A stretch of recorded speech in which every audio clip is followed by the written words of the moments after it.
কিছুমান সৰকাৰি কৰ্মচাৰীকো বা বিষয়াকো আমি সাহিত্যিক পেনশন দিও তেতিয়া সৰকাৰি পেনশনৰ লগত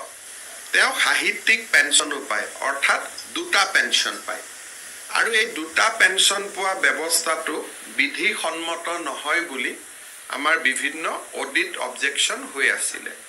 সেই কাৰণে আজি আমি সিদ্ধান্ত ললো যে যি সকলে সৰকাৰি পেনশন নাপায় তেওঁলোকক আমি পেনশন দিম কিন্তু যি সকলে সৰকাৰি পেনশন পায় তেওঁলোকক আমি পেনশন নকৰি আমি সাহিত্যৰ বঁটা দিম আৰু এই বঁটা আমি এককালীন তেওঁ যি আমি সম্বৰ্ধনা পত্ৰ দিও তাৰ লগত ৫০,০০০ টকা আমি আগবঢ়াম তাৰমানে এতিয়া সাহিত্যিক বঁটা এটা বেলেগ হ'ব সাহিত্যিক পেনশন এটা বেলেগ হ'ব সাহিত্যিক পেনশন মাহেকীয়া হ'ব সাহিত্যিক বঁটা সেই সকলে পাব যি সকলে ৰাজ্য আৰু কেন্দ্ৰীয় চৰকাৰত কাম কৰি অৱসৰ লৈছে তেওঁলোকে দ্বিতীয় এটা পেনশন নাপায় হেতুক আমি বঁটা হিচাপে দিম আৰু এই বছৰৰ পৰা ই কাৰ্যক্ষেত্ৰত পৰিণত হ'ব তৃতীয়তে আমাৰ অসমত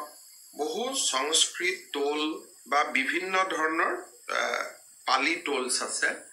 ইয়াতে বহুত ভাল শিক্ষক আছে বিজ্ঞান অংকৰ ভাল শিক্ষক আছে কিন্তু এই শিক্ষকসকলে সংস্কৃত টোলত ষ্টুডেন্ট নাথাকিলেও শিক্ষকসকলে অহা যোৱা কৰে ক্লাছ কৰিবলগীয়া নহয় তাৰ কাৰণটো আছিল যে এওঁলোকৰ প্ৰশাসনীয় কন্ট্ৰলটো উচ্চ শিক্ষা সঞ্চালকালয়ৰ লগত আছিল সেইকাৰণে তেওঁলোকক ট্ৰান্সফাৰ কৰিব পৰা নগৈছিল আজিৰ পৰা আমি সংস্কৃত টোল আৰু পালি টোলৰ প্ৰশাসনীয় ডিপাৰ্টমেন্ট ডাইৰেক্টৰ অফ হায়াৰ এডুকেশ্যনৰ পৰিৱৰ্তে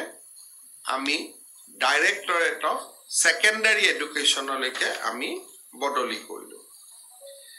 আপোনালোকে জানে যে যোৱা